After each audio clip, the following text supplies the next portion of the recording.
this ride out a little bit.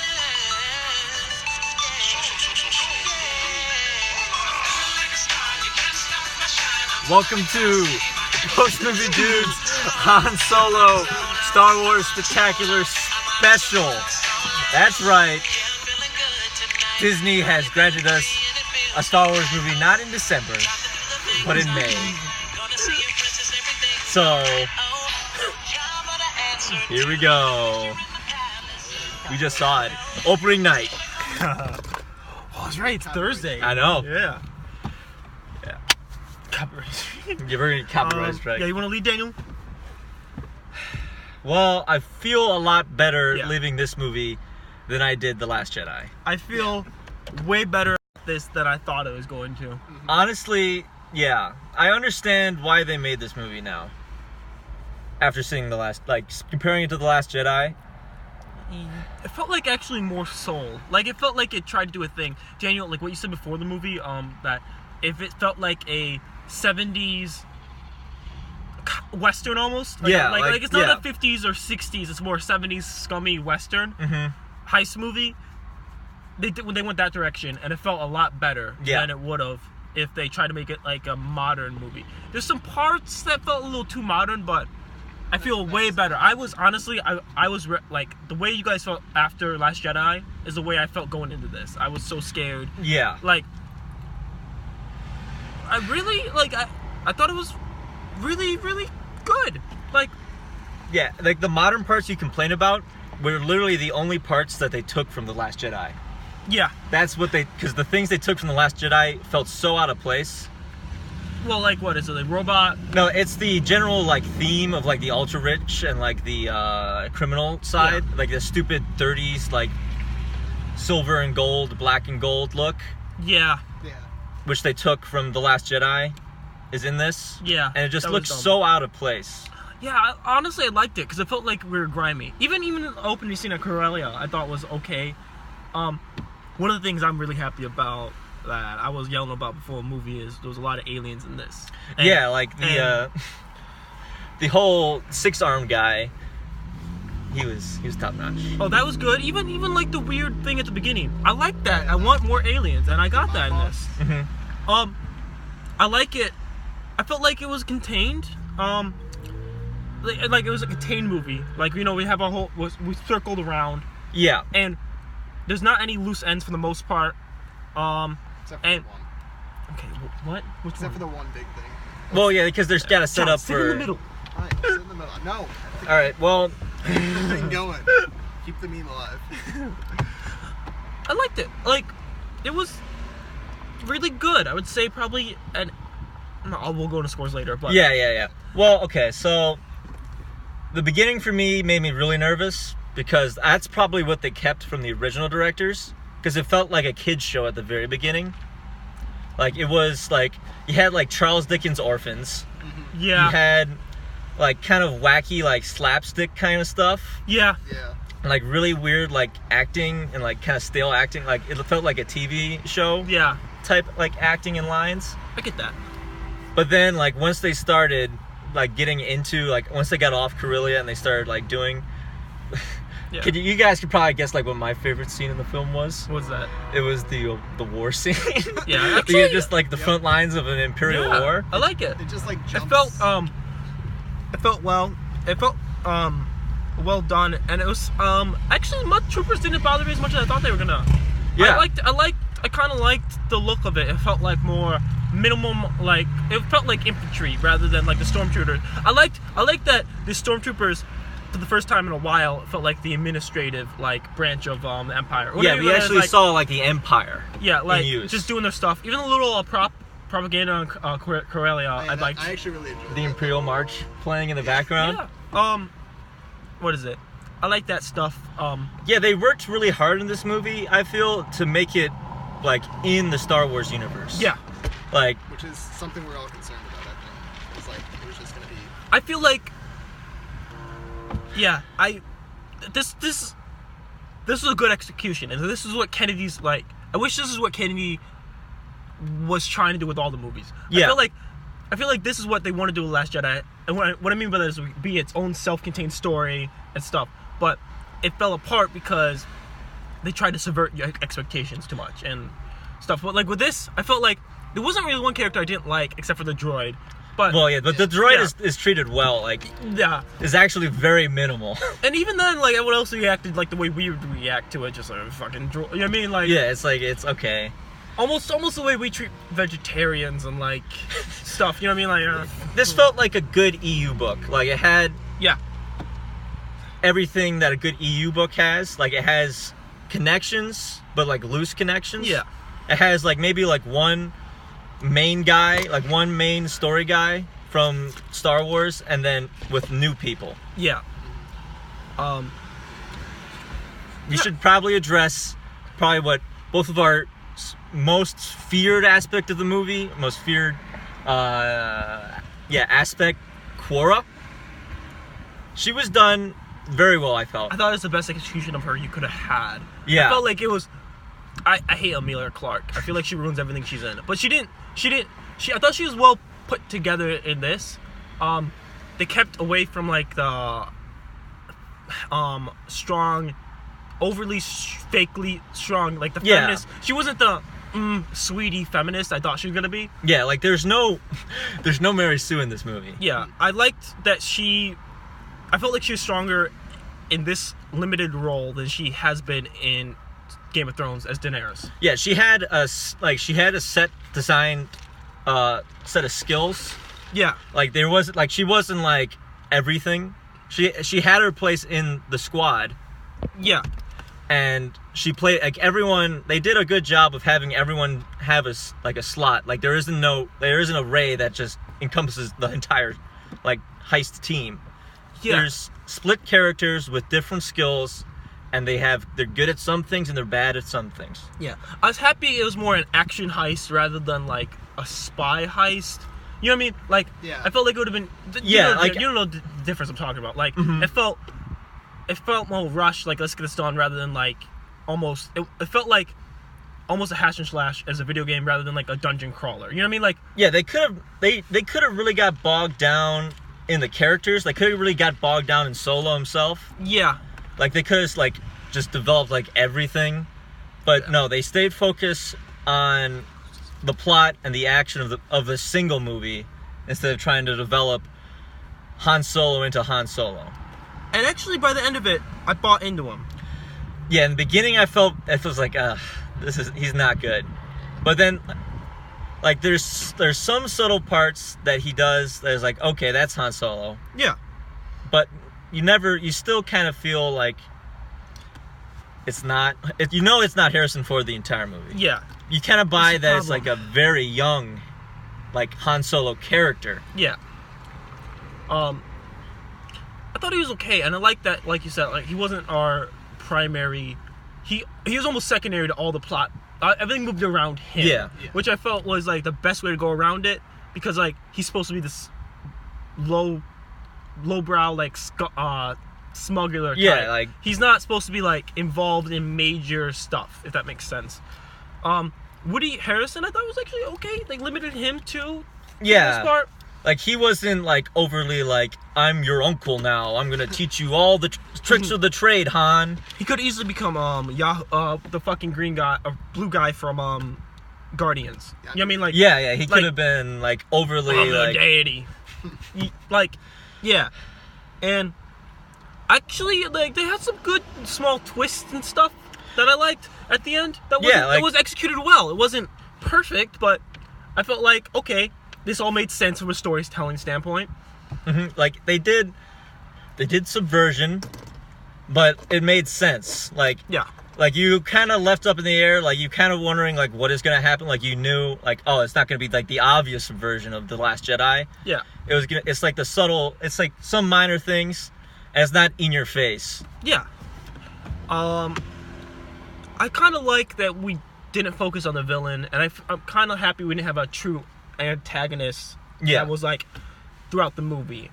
Like it was nice because it felt like they were doing a heist, and it felt like they were working for someone, you know. Yeah.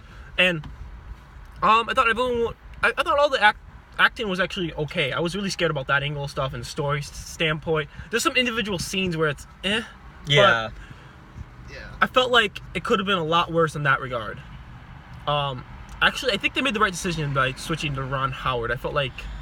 Yeah, I feel like he's a pragmatist as far as directors go. Like, he's a safe choice. I feel like he's not someone who's going to win you awards, but, like, he's almost a really good, like, fireman type. You know what I mean? Like, it's just, like...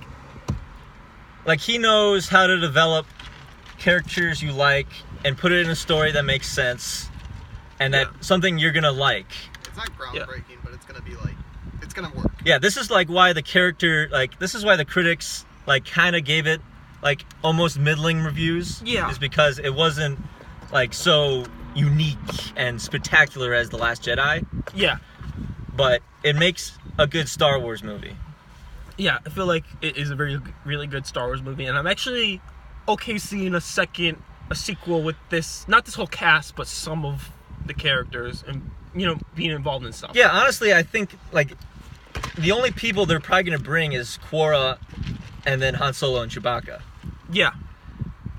So, yeah, and then, like, actually, like, the second, I can see they clearly set up what the next movie is going to be, and I'm behind it, because it's clear and it's developed. They have a plan. For this trilogy, I guess they actually have a plan for what they're going to do. Is it a confirmed trilogy, or? No, but it's probably going to be. Okay. I'd be okay. Depending how the numbers do. Like, it's safe with slight changes. It's nothing spectacular. If you're a fan of the universe, go see it. Yeah, if you're not, even if you're not a big fan of it and you just know Han Solo as a character, I felt like it was okay and interesting. It's still an enjoyable movie outside of that too. Yeah, this is definitely a movie for people who watch Clone Wars. Like, this is for the fans compared to like they have references. And they have Twi'leks in it, all right? Yeah. They have whatever Greedo's race is. They have... They mentioned Bossk. Yeah. Aurra Sing. Do you guys know what Aurra Sing is? I can't remember. I don't remember. She's the one with the antenna out of her head and the really long fingers, the girl. Oh. She races Boba Fett. Little spoiler here. Major spoiler. Aurra Sing is dead. Oh. I was freaking out. No one else in the theater. No one else. There was supposed to be gasps. There were supposed to be gasps at that scene. Relax. Tears. Okay. Aurra Sing is dead. This was going well. No, And we should talk about the obvious, huge extent EU guy who's in it. Darth Maul. Yeah. Spoilers. Yeah. Yeah. I mean, this whole thing's fucking like I'm gonna be Jake here. If you're fucking watching this review. Yeah, if you've ever seen a post movie dudes, you know we just explained the movie. But basically, Darth Maul's in charge of like the whole crime syndicate they were working for. Yeah, which is EU, which is real. Yeah, I like it. I like that they kept it to a minimum. It's the last second. Yeah, it's like at the end. But he's in it more than I thought he was going to be in it. Like, I thought he was just going to be like, oh, there's Darth Maul. There's a hologram of Darth Maul in the back. No, they actually have him speak. Yeah. With a character. Mm-hmm. I thought it was just going to be like the lightsaber. Yeah. Classic lights. Yeah. But yeah. No, I mean, what else? I feel like there's a lot to talk about. There is. I guess we're gonna break down individual stuff for a little bit because we've been circling. Yeah, the Mud Trooper stuff was really good. I agree with the Corellia stuff. That see, for me, I just wanted to see that planet because you hit that planet. It's very important in the EU, and it's a very important planet. Yeah. It's nice to see the shipyards. I thought it actually was at least interesting in the way they did the shipyards. Yeah, well, not the chase was a little long. I felt like that could have been cut down. They added tire screeching for for hover cars. I like it. But it was like, you can't do that. No, I know. Yeah, and the shipyards are literally just real world shipyards, but. Yeah. I like the throwaway line. My dad used to work on them until he got laid off. Well, yeah, that tells you how Han Solo can just fly, compared to some other characters. He's working class boy. Working class boy who grew up on the shipbuilding on the planet. In the space rust belt. He's in the space rust belt. It is, but it's the core planet. It's he's on a core. It should be. It's not. It's Pittsburgh. It's Pittsburgh. It's not. Corellia is relatively rich. I know. I said Pittsburgh. Yeah. Like it's part of the Rust Belt, but Pittsburgh's not hit as bad as like. We were in the Detroit. bad part. This ghetto's of everywhere.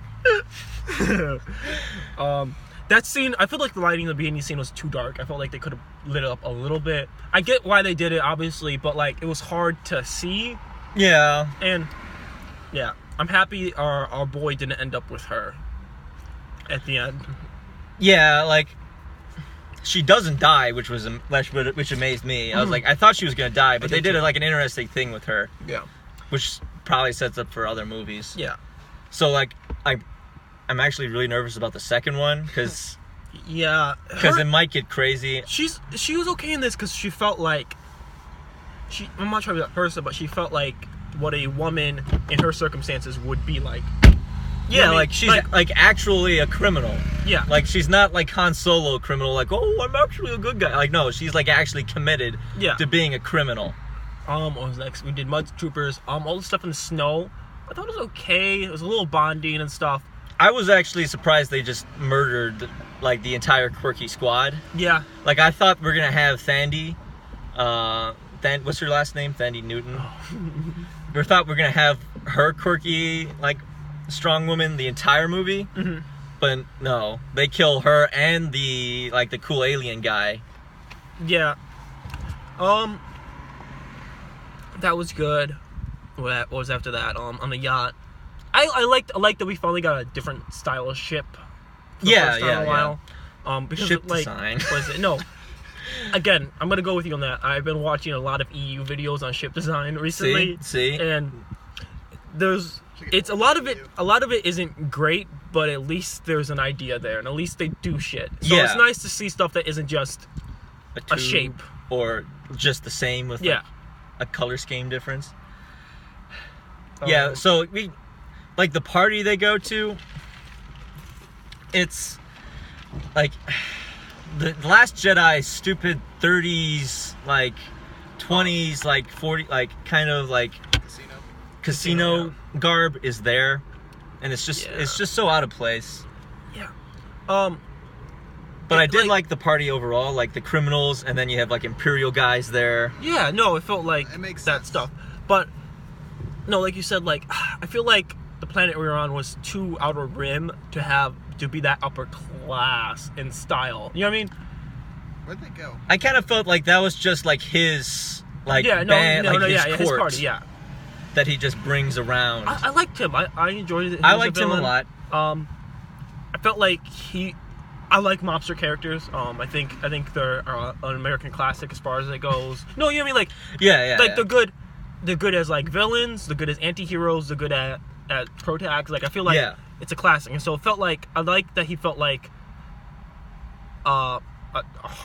almost a pragmatic. I can't talk. But he felt like someone who's just trying to get paid. Yeah, he's actually running a criminal organization instead of like just pure evil. Yeah. Like he's just like, oh, I just want to kill kids. Yeah. And it was fun for him not to feel like middle management, which is really easy to do. And like not like it would have been easy for him to go along like, well, if I was up to me, I wouldn't kill you, but you know the boss is, because like we get that too much in media. So that was good. I liked his face scars. I liked that design for him. Yeah. Like he was like human, but not human. Yeah. Like he was different. He's not just a starchy white guy in a suit. He's like, oh, I'm the bad guy. Yeah. What's next after that? Then the heist starts. I actually like the poker scenes. They're fine. I really like the first Sabacc scene. And that's what I want in Star Wars. Star Wars is supposed to be about aliens in the background. It's supposed to feel like we're in a diverse you're supposed to be going to grimy katinas and like seeing like gonk droids fight each other. Oh, that was great. That was dope. That was fantastic. You're supposed to have like weird aliens like growling at you. Yeah. Like too much in the new trilogy. It feels like we're in Star Trek, like Federation space with clear divisions. Yeah, it's so clean now, and it's like in this movie you had people drinking, You had people. You had sex. Well, you didn't have sex, but you had actual like sexual ideas. Very alluded to. Okay, yeah. Like pointing at a bed, saying, "I thought we were going up." That's great. And like you had people like womanizers, but yeah, like stuff you don't see. Like you don't see like oh, Rose and Finn kissed each other. Oh. Yeah.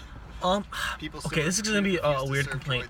I'm tired of all these like people in the Outer Rim having a really posh accent. No, because it worked in the original trilogy because all the generals and stuff with a posh accent are from from core planets. They're from money, so it makes sense from that accent. Yeah, and that's why like.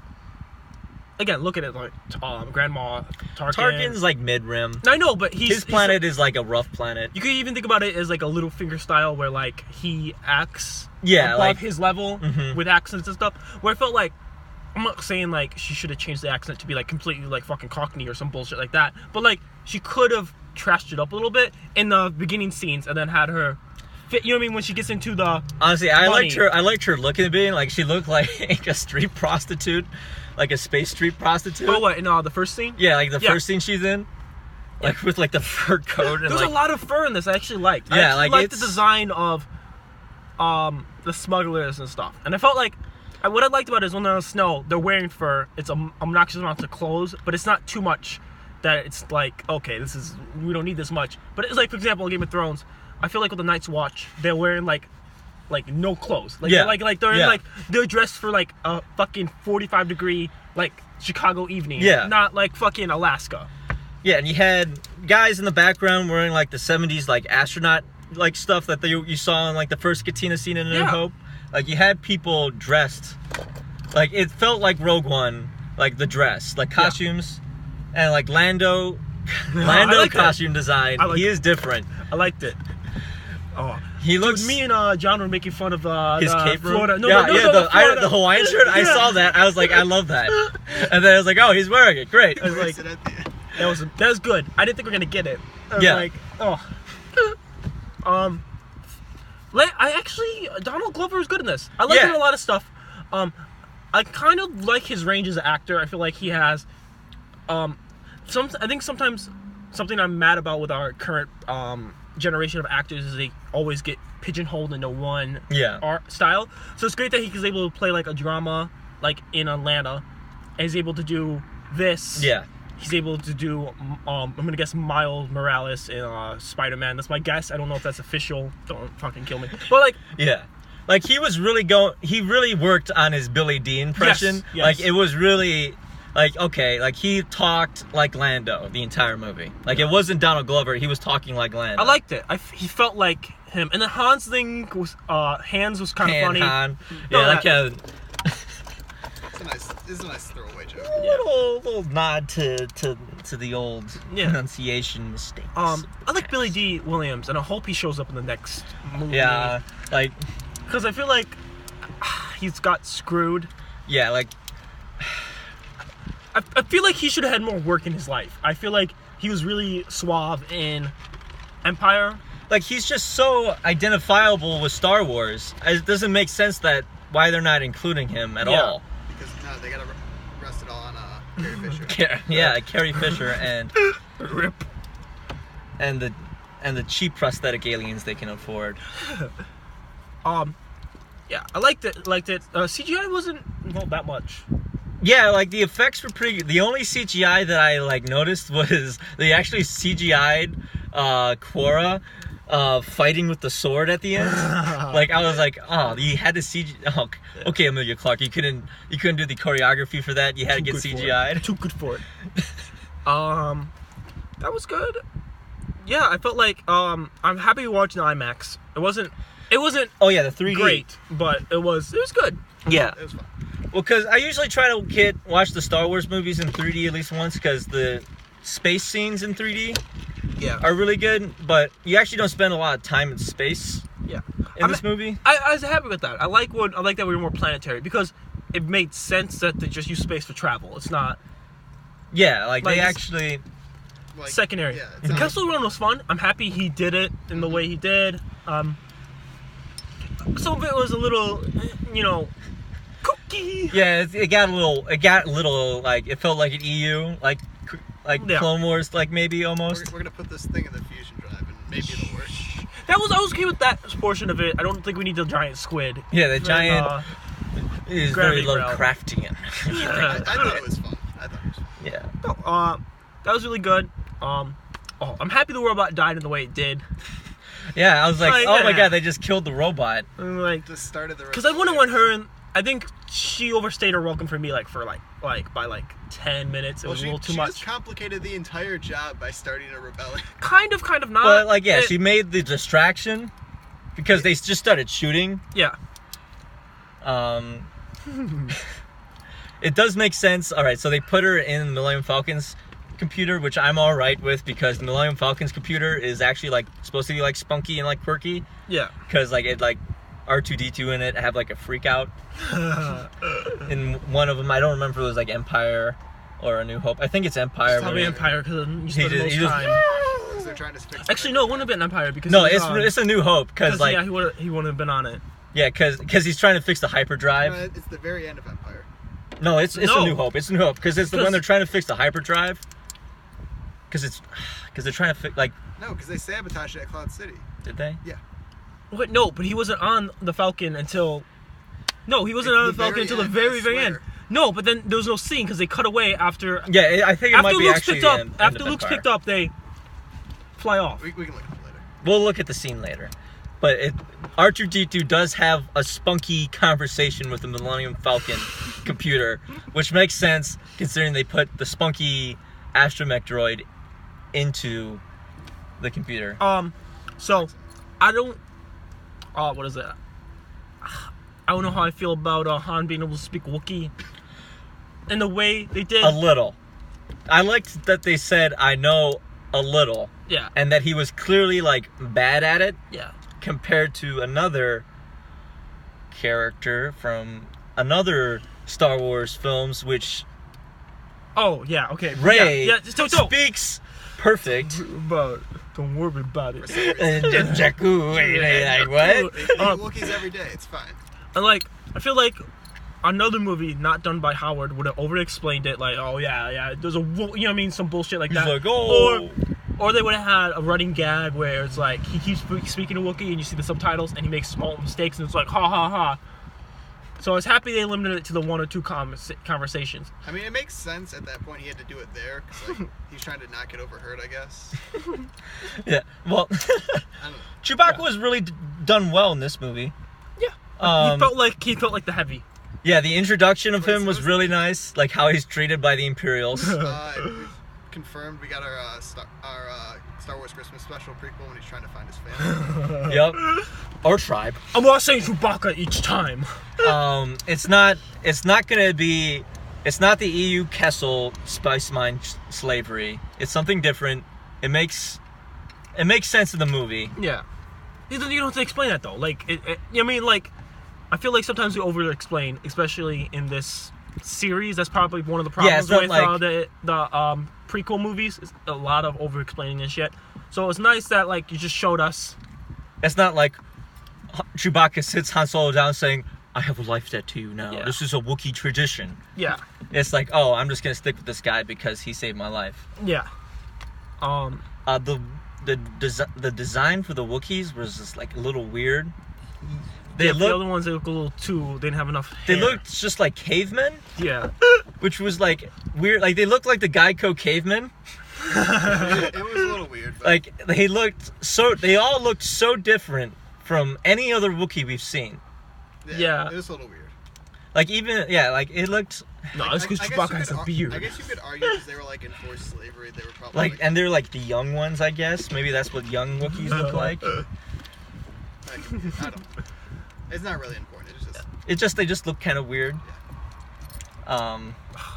Isn't that major complaints? I'm a little scared about Emilia Clarke going forward. She was fine in this. It was enough of her. It's a believable character. I felt like we didn't get caught up in any 21st century politics that we gotten stuck in Last Jedi, Ghostbusters, and all this stuff. I felt like we kept it out of that.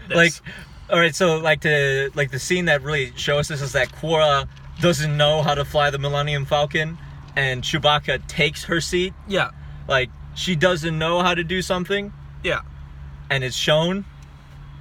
Yeah.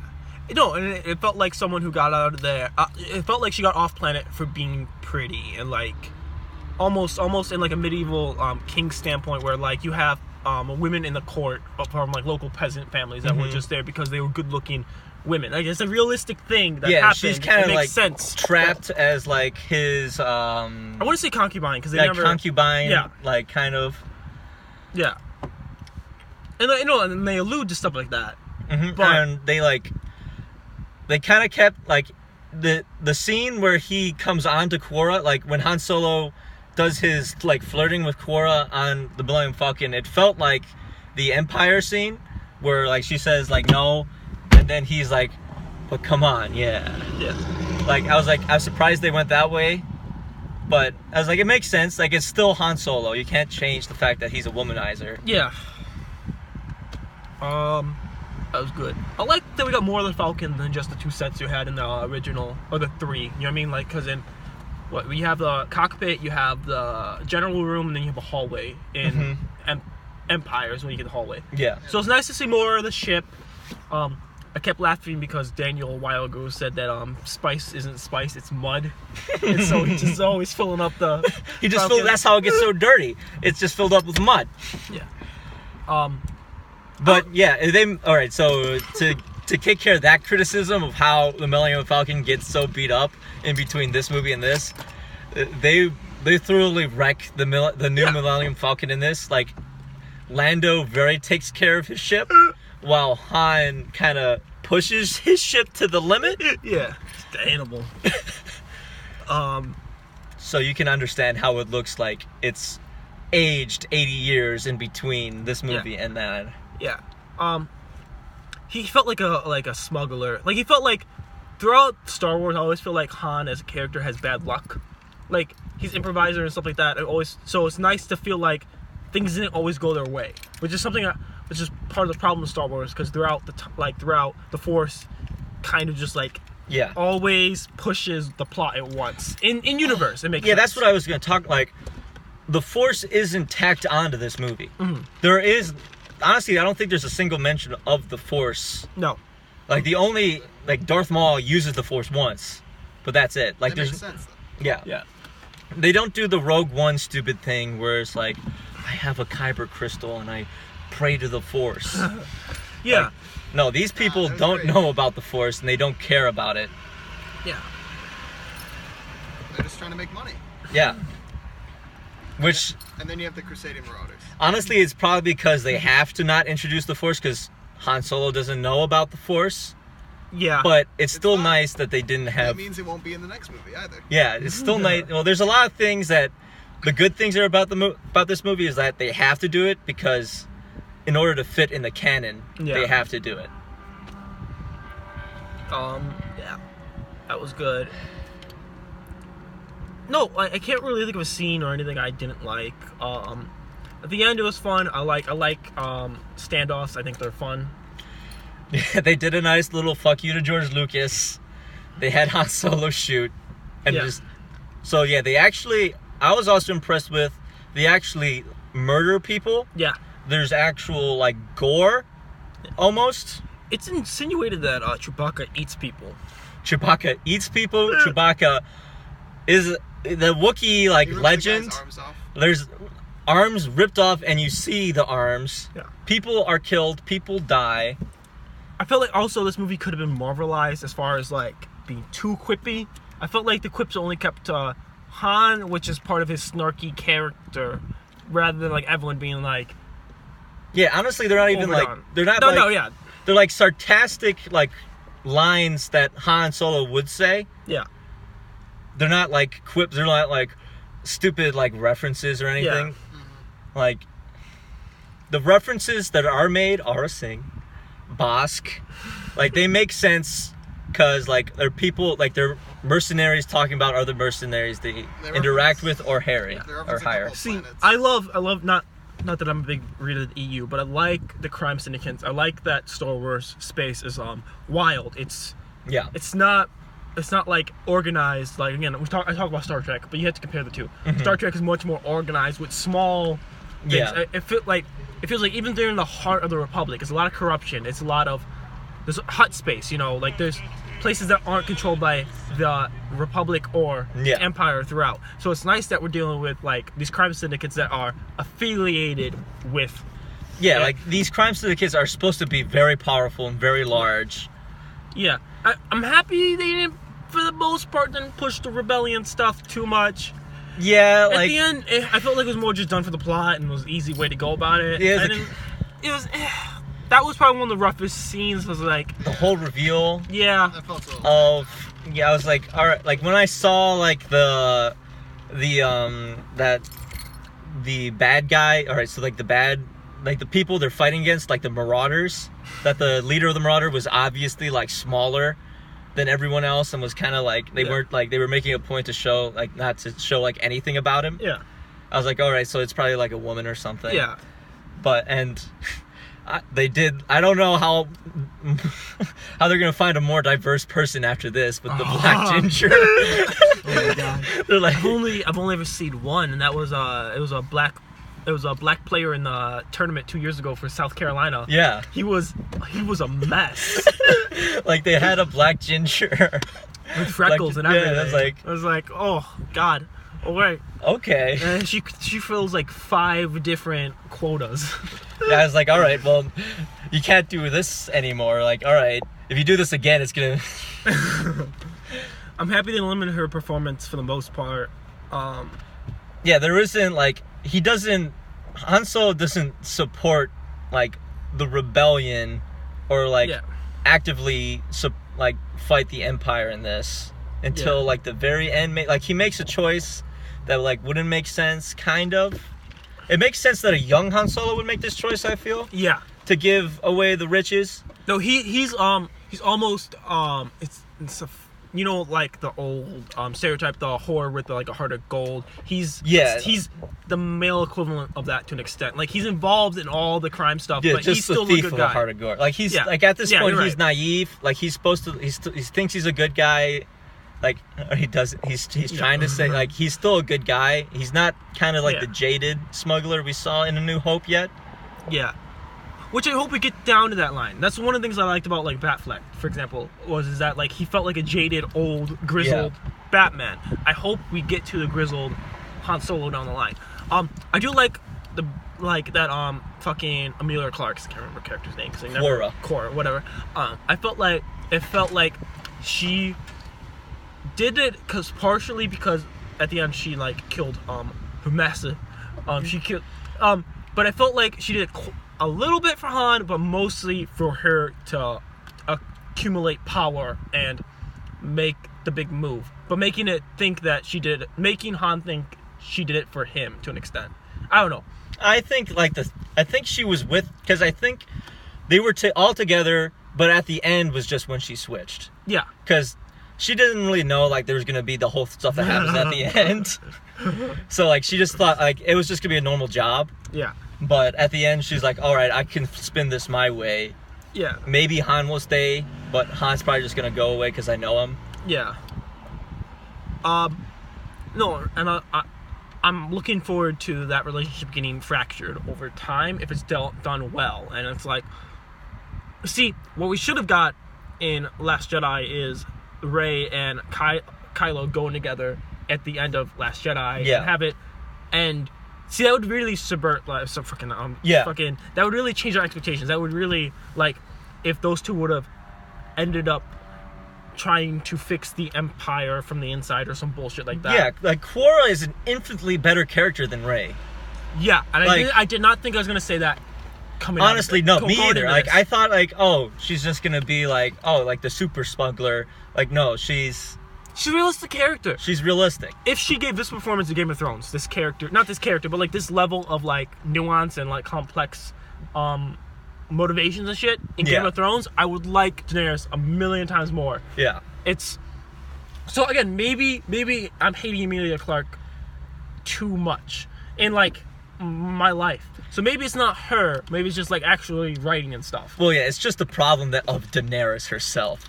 Like the character of Daenerys in the TV show. Yeah. Is just so... She's just becoming Rey at this point. No, yeah. Almost. Yeah. Any characters I don't like. Like, there's so much. We've talked for 40 minutes. But, like, it's a lot of stuff. Like, it's enjoyable. It really is. The scene... Alright, so the scene that I loved was definitely the scene when they go to war. Where they where we see the Imperial side, like, what the Empire is. Like, we haven't seen this before, of just the brutality of the Empire, of just throwing bodies, just pure warfare across the galaxy. We see the snooty officers. We see how normal people. The class divide. Yeah, we see the class divide. We see how normal people are treated in the Empire. Like, compare it to the difference between the Empire and the Republic, for example. Like even like in the Clone Wars series, you feel like throughout, one of the redeeming qualities of Anakin is like he really does care about his troops. Like like throughout Clone Wars, he does a lot of like things to save as many of his boys as possible. And like I think that's what was redeeming about that. And it was nice to see here that it's like it's almost Grant style tactics as far as like just throwing bodies at them. We outnumber them. Like we see AT-ATs like getting dropped into the mud and like blowing up. Like seeing that in like that's where like the IMAX 3D really kicked in. Like that was really nice. I'm really glad they didn't like do the whole thing where they actually show him getting kicked out. I'm glad they just we didn't have like young Han Solo going to the academy like bucking his teachers. That was. Yeah, like compare like troopers in this movie. Like troopers in this movie have a face. Like people, like they talk. We see, like we have realistic. Like we have the lieutenant. He has a face. He has a character compared to almost every First Order. Yeah, and that's part of the problem. Like we probably, looking back now in Force Awakens, we probably should have had a scene. I joke about it, like a campfire, like the campfire scene here. We should have had that with Finn and his platoon. And then you have him. That opening scene in Force Awakens is really good, but like if you want to develop characters, there should have been like his lieutenant or whatever die. You know what I mean? Not Phasma, but someone else dies in Finn's arms, and he's like, "This is all stupid. Why are we here? What are we doing?" You know. And maybe even like it would have been harder to do because they don't have the skills to do it. But it would have been better if every stormtrooper felt like they were a victim of circumstance. I.e., they don't want to be in the First Order, but they understand it's just like we are here for each other. Almost like in Clone Wars with the clones. It felt like the clones are like they care heavily about each other, and they hate deserters because it's like, listen, we're all in this shit show. Yeah, together. like they know that like this is like it's a job for them. I think the thing with the First Order is like, well, at least the argument they use is that they're all brainwashed at that point. Isn't well, it? yeah, like that's well, like even these guys, like you saw, like they treated Han Solo like shit. Like even the other troopers were kind of like pissed off at him, like questioning like the lieutenant, and being kind of like a bitch and like whining about it. They're like, "Come on, dude, like, fuck you. We're all fighting this together." Yeah, like we saw the like kind of the camaraderie, and we have like a realistic like structure. Like we have a realistic group of people compared to the First Order, which we have evil Captain Phasma just like yelling at people. Yeah, we have a realistic structure of, all right, we kind of see like them acting in battle realistically. Like we have like the naive like officer guy who thinks he's hot shit get blown up. Oh no, I mean you know more about that than us. Yeah, like, but I think that's I love the relationship between troops and officers because you can go one of two ways as far as like storytelling. You have like the officer who is a renegade but cares about his people. You can have, or you can have the officer who's just trying to move up the chain, and so doesn't give a shit about anyone. It's about glory, and I feel like they went a really good way with the Empire in that regards. See, this is for you, Rich Evans. There is stories you can do with Star Wars. Like we saw a unique aspect of Star Wars we haven't seen before. Yeah, no, Rich and it's Evans. the problem is like no, like This movie felt like it had a vision. It had soul, which is something that again, I'm someone who likes the sequels to an extent, but the sequels don't have any voice. They don't have a soul. They don't have any thing to it.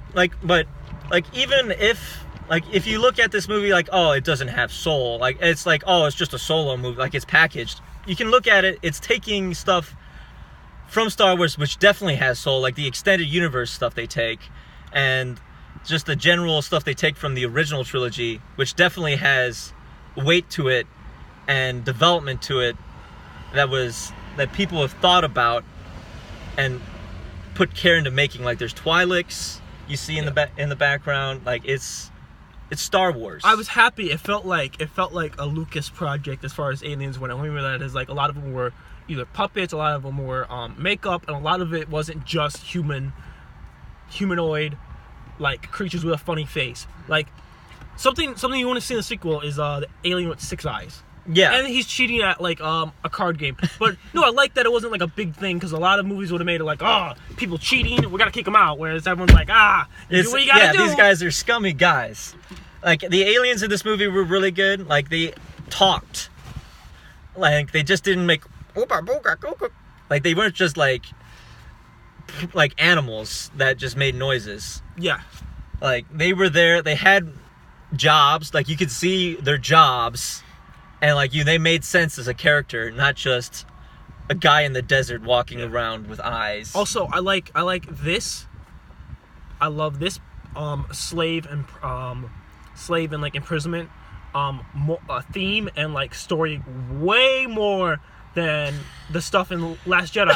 No, because here it makes sense. It's a distraction that it wasn't planned, but it still makes sense in the story. Yeah. And the droid didn't really it wasn't part of the plan. It makes sense. It's hectic, and throughout the guards aren't being overwhelmed to the point where it's impossible. You know what I mean? I would say they're getting overwhelmed, but it's not. It felt like a prison break. And I was complaining 2 weeks ago, we haven't had a good prison movie in a while.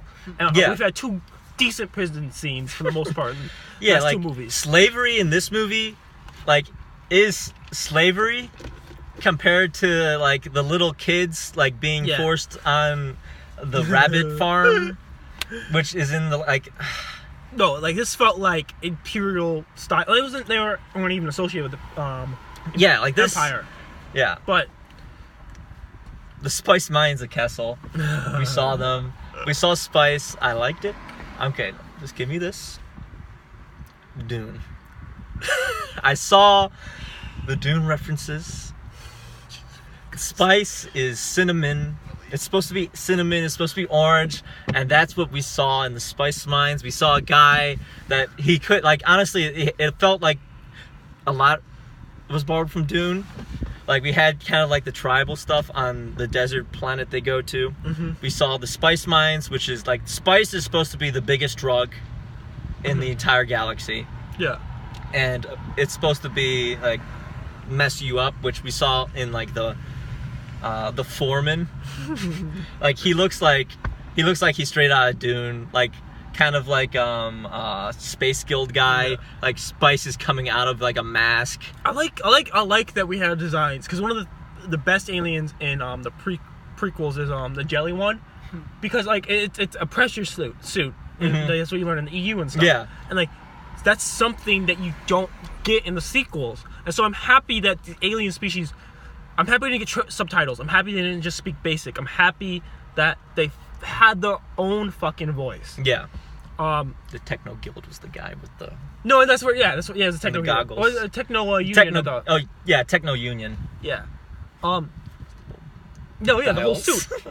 No, I liked that the keys weren't just fucking human keys. I liked, all that stuff. Yeah, I felt like it would be easy to make this a Han Solo and Chewbacca movie, which I think they're gonna may go into the second next one. movie. I'm nervous about the second one. It should honestly, the second one should be Operator Han Solo. It should be serious, committed smuggler, criminal Han Solo, making a crew, that crew dying. Mm-hmm. Han Solo getting more jaded. We have a pretty jaded Solo at the start after Korra abandoning him. And then we should have him working for Jabba, which we're going to see. And there's going to be the Boba Fett movie, which is probably going to be the second. It might be like Quora, second one, third one, Boba Fett. Maybe. I don't know what the third one's going to be if they go straight to Jabba. Yeah, I want her to die. I don't know if I want to die in Solo's arms. I don't think that's... I always find those kind of weak sometimes. But I want the relationship between them to become really fractured. Han Solo, like, kills her. That would be the ballsiest thing Star Wars could do, but yeah. I don't know if that will happen. I like that he killed Woody Harrelson. Yeah, the shot, the fuck you, George Lucas. Yeah, he shot first. Like, we're back to this is Han Solo. Yeah. I also like when he makes moves to, like, you know, like, he tries to smooth talk his way out of situations. It fails most of the time, but it doesn't mean he doesn't stop. You know what I mean? He keeps trying at it. Yeah, he does the thing, like, fellas. Yeah.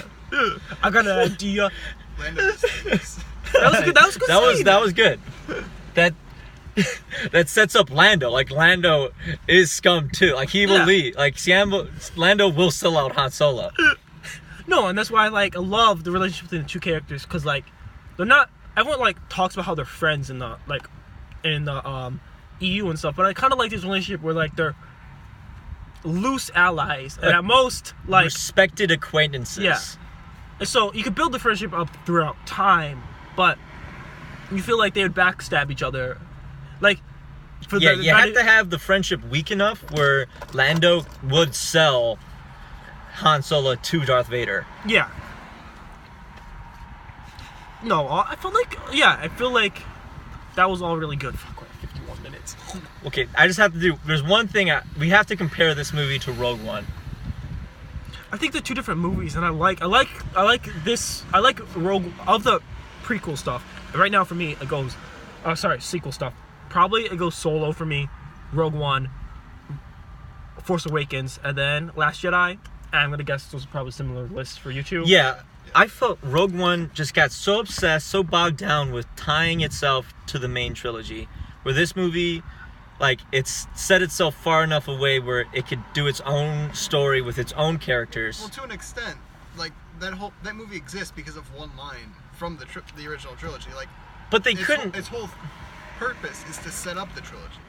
That's the whole purpose of that. No, like they could have had it didn't have to have it. I'm not saying that they could have they couldn't have separated a little bit, but like to an extent you have to be pretty strongly attached. No, they didn't have to have the whole them being the ones that start the rebellion.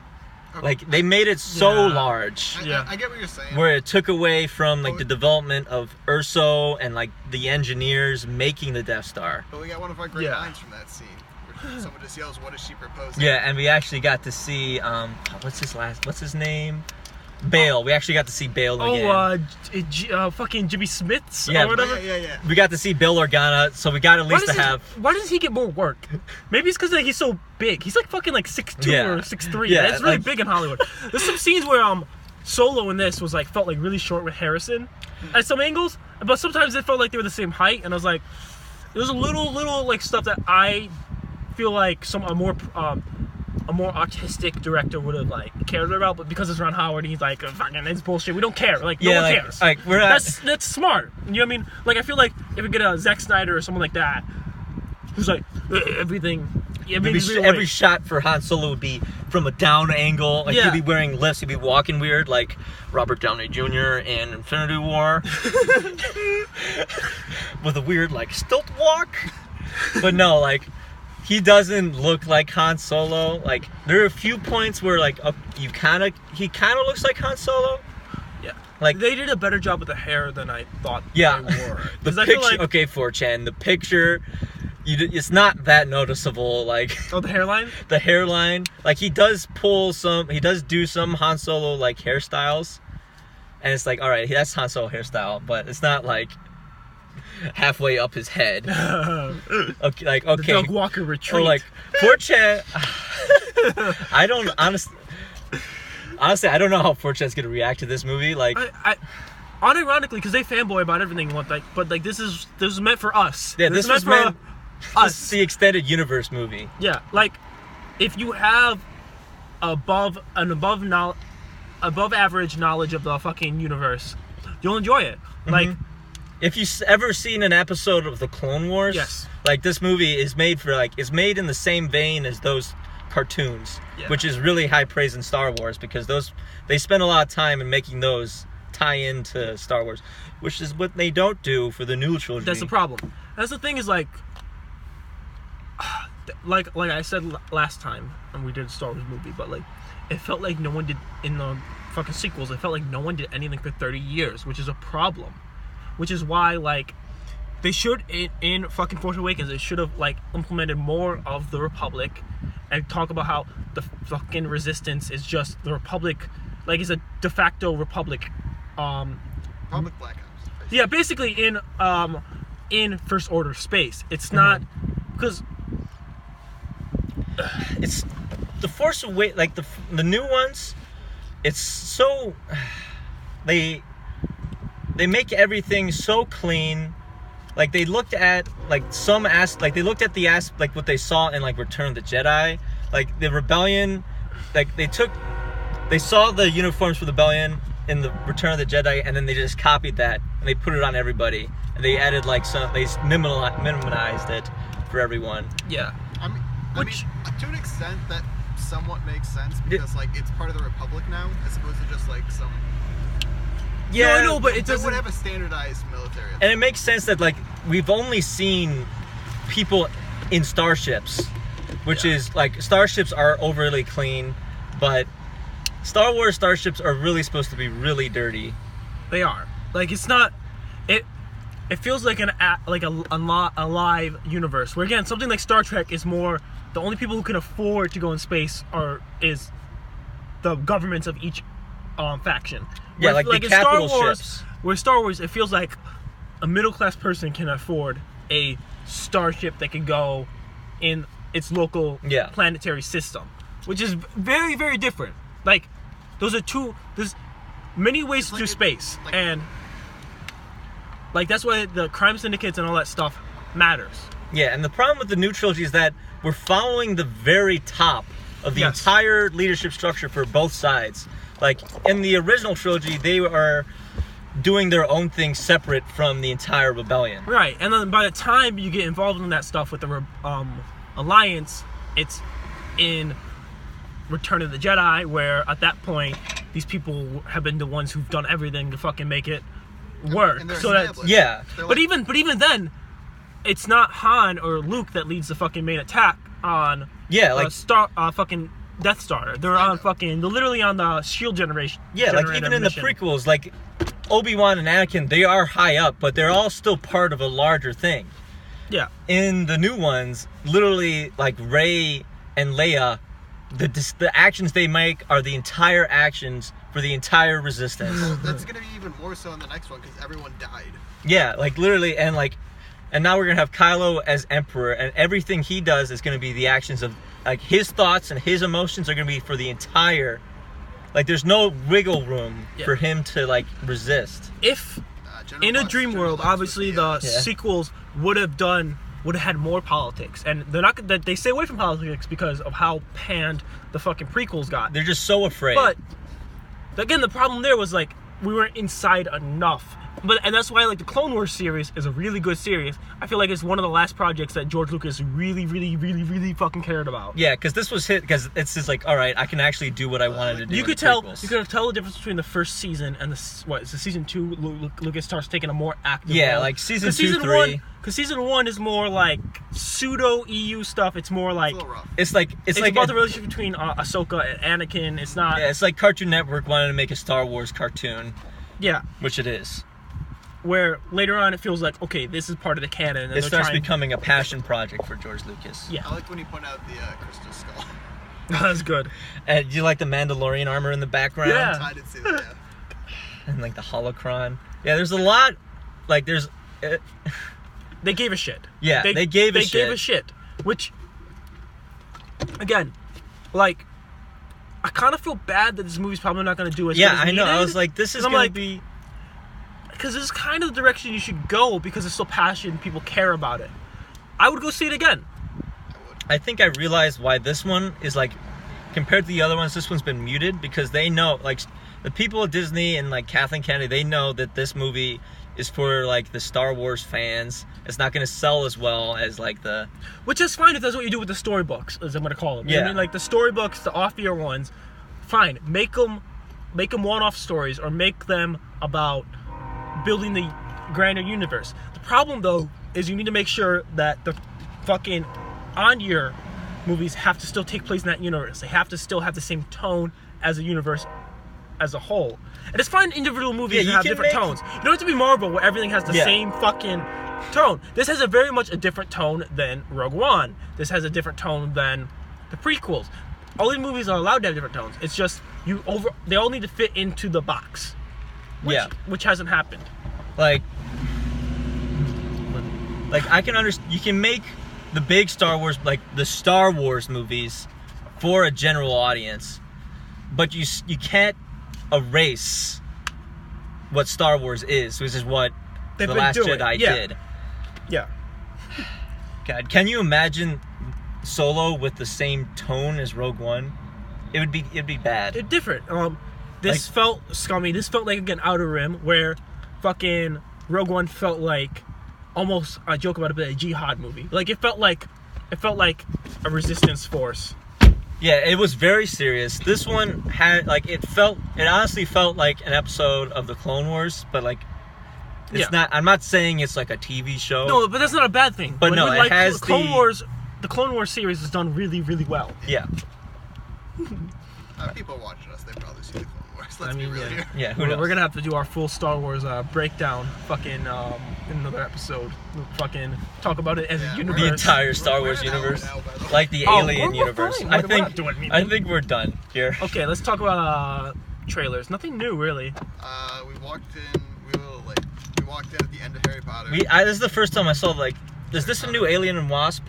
I haven't seen that one. Yeah, that was I felt like a new trailer. It felt weird, sad Rudd, not funny Rudd. The real question is it going to be above or below the Ant-Man line? I don't know. I don't like the way Wasp she looked too serious. Well, that was her character. That was her. Yeah, she's supposed to be like the serious one, while Ant-Man's like the one. I don't care. I don't care. I don't want to talk about Ant-Man. I don't want to talk about Marvel. What was the other one? There was one other trailers. Oh, Jurassic World. Who knows what that fucking movie's about? That turned into a heist movie. It's weird. I told you I want a buddy cop film with Blue and fucking. It's so stupid. Chris Pratt, and like the Whoopi Goldberg one. It's like a mansion heist, like a haunted mansion heist. No, it's like half horror movie, half heist. It's weird. Yeah, like who knows? And then I don't know how long they're gonna be on the island. And there was I don't think more than. I think it's gonna be 5 minutes. Everything's gonna explode. Yeah. Nah, that's probably first, third. At most 30 minutes. We don't know how long the runtime of that movie though is yet. I'm gonna say 2 hours. It's basically 2:15. It's just gonna be Jurassic. I don't know my Jurassic Park lore. It's Jurassic. Which one is the one which had them hunting? The fucking in San Diego, where they had the big trailer, truck trailer, and then because it's gonna be like that. It looks like that one where. I think that's the second one. Where they hunt them and they're trying to bring them back. It's it's the same movie. Well, Jurassic World was Jurassic Park. Soft reboot. There's nothing wrong with starting a new trilogy with a soft reboot. Jurassic World did something unique. The park is open. Oh yeah, it actually was that successful. is unique. That is unique. I will give them that. Yeah. This one is just Jurassic Park 3, I think, is what that one was. I think so, because it's only 90 minutes. That one. Yeah, because honestly, it has the trailer the truck trailer that they go see. It has the group of mercenaries getting killed. There's no other trailers. No, there was one more. Harry Potter. Well, nothing new. Harry Potter's Harry Potter's. Yeah, we missed. I didn't care about Harry Potter. We came in right at the music, the Harry Potter movie. I thought the music in Solo was okay. I thought. Yeah, they just used the Star Wars music. Yeah, it was safe. Because I feel like one of the things I didn't like about Force Awakens and the new sequels and stuff is they haven't tried new music. Where it makes sense in this movie not to do new stuff. It's supposed to be the soundtrack from the original stuff. I like the one actually stood out to me was what was the name for the for the other group. Infant Nest is stupid. Yeah. But they had a weird chanting song. Did you hear that? I like that. I do. They kind of have the pseudo Duel of the Fates when they introduced Darth Maul. Yeah, Darth Maul had Duel of the Fates playing, which I liked a lot. Coming for you, Kenobi. Honestly, they're setting up a Kenobi movie. If I think about it, they're setting up a Kenobi movie. That's announced. I'm pretty sure. They did not announce a Kenobi movie. I'm pretty sure. No, they didn't. That would have been over literally everything. What do you think about the Lando fake rumors that were taken out of context? I would see a Lando movie. Oh no, some French newspaper that I think Kennedy was doing a fucking interview of, and she said, like, yeah, in Dream World we do another Solo, we do a Lando movie, but because it's a language. Yeah, like honestly, one of the trilogy might be a Lando movie. Like it might be like Han Solo working with Lando, but like you mean like Ant-Man and Wasp is gonna be? Yeah, it's gonna be like an Ant-Man and Wasp. It's gonna be Han. It's gonna be like them making their friendship, and then like Lando or betraying him at the end. I don't know. So if it breaks a little bit again. Well, it's gonna be something to break it. You're right though. The friendship has to be loose, and it has to be more fluid. It can't be like a we joke about it, but it can't be like a Ned Stark like. It can't be a life debt. Yeah. There cannot be a life debt between Han Solo and Lando. They have to be like rivals. So does Lando join Han's team, or is he involved independently? You can't. It has to be like a separate like smuggler adventure. Yeah. Because you can't have them with the Jabba thing, because that's too close to everything that's happening on Tatooine. I hope it isn't the Jabba fucking deal where he owes Jabba money. I hope that's down it has to be. I know. Because that's the only one that we know. I know. I hope it's down the line. I felt like, for example, I would have if I was in the movie, he wouldn't have ended up with the Millennium Falcon in this movie. It would have been a couple movies down the line. But this one might be like the next one might be him earning Jabba's trust, and then the next one would be, so it'd be like a big job to earn his trust. Yeah. But then the third one's an even bigger job, I guess, where he dumps spice. Dune. Dune. I liked when Woody Harrelson would just like check the fucking fuel, and it's just like, oh, it's red. That's bad. We gotta go. It's starting to burn. I don't understand. Like he could open up the fuel canisters. I thought it's like you can't open that. I don't think it was fuel canisters. I think it was just like. No, it's fuel canisters, but like. Okay. Oh, it's good. You want to do ratings? Yeah, let's do ratings. Probably wrap this Jesus up. Christ, 7 fucking hour 7. Yeah, I had to remember. What did I rate The Last Jedi? Like, didn't I rate it like a 5? No, less. You and Jake were both. But then Jake argued, because we talked about Valerian, and Jake had a Valerian higher than fucking Last Jedi. And then Jake's like, no, it's 2 different rating systems. I'm like, what do you mean? They don't mean anything. Honestly, they don't mean anything. But 3 out of 10. Look, you know if we liked it or not based on how we I was just so angry. I'm still angry, but I was so angry. All right, I have to talk about it. Star Destroyers in this film. They treated Star Destroyers okay. That's glowing praise. As in, Star Destroyers in this film posed a threat. Han Solo didn't fire one laser bolt at a Star Destroyer. You hit the weak spot! And it blew. Like, I was building these things in Corellia. I know their weak spot. Yeah, he didn't ray. No, they served a threat. He ran away from the threat. That's what you do. Mm-hmm. Star Destroyers should be built in space, not on the surface of Corellia. I'm okay with it, though. I was kind of okay with the way they did it, as in they built the parts up. Yeah. Not having the entire physical thing, which was in the background. But, like, the things we saw, the actual production was just, like, the shield generators were being brought up, which was a nice touch. No, it was, that was done well. Like, they're getting brought up to space to be assembled, which, okay. And Star Destroyers did not land. We did not have Star Destroyers on the ground taking off, which was my one live or die moment for this film. If they had a Star Destroyer on the ground take off, I was done. I was done with Star Wars forever. Yeah, like we talk about Space Pittsburgh, but it would have been the equivalent of having a fucking U.S. battleship be built in Pittsburgh and trying to fucking circumvent the Ohio River. Yeah, like and just like to put the them Mississippi. push it in the river. Where like they did more realistic, like we do build planes is like part by part, Parts and it's up. shifted. Yeah, okay. So ratings. Okay. Do you want to go first? I don't want to 8.75 out of 10. I don't want to give it the not because I know I might get shit on for if I get. No, it's a solid 80. I'm gonna put it around there. It's real close to a 9. I'm at a 8.5 mud boys eaten by Chewbacca.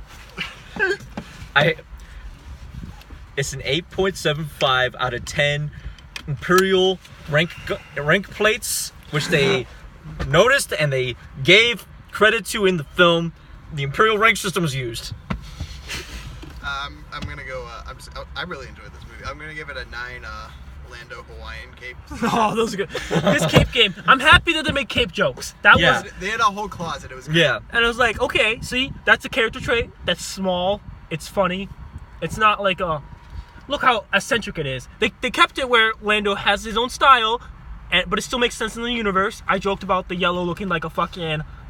If we were to do a modern rendition of Star Trek uniforms, you know what I mean? Like what was the class? Because red is general. Command. Command is the yellow. By Next Generation is more yellow than in the original series, right? Because the original series is all blue. Original series is gold. Is Command. Oh, you're right. But sorry, I'm not. Because Bridge Crew is gold. And then what's blue? Blue is science. Okay, yeah, that makes sense. Then Science medical. Yeah. But then they switch it for Next Generation because the yellow looked weird in their uniforms, so they switched it. What's the color? Red? Red is the entire uniform. I don't remember. I have to look at it again. I know Star Trek fans are gonna kill us, but fuck 'em. Star Wars and Dune. I'm reading Children of Dune right now. I'm right at the part where he's becoming a sandworm. Oh boy, I have that book. You want it after? I might. I'm gonna probably read that one, but We're gonna end this now. it's stupid. He John, puts did a you do sand yours? trout. What did you do your ratings? Yeah, he did. I did 9 on my Hawaiian shirts. That's what started the whole conversation about Star Trek. Oh, true. He puts sand trout over his body. Becomes a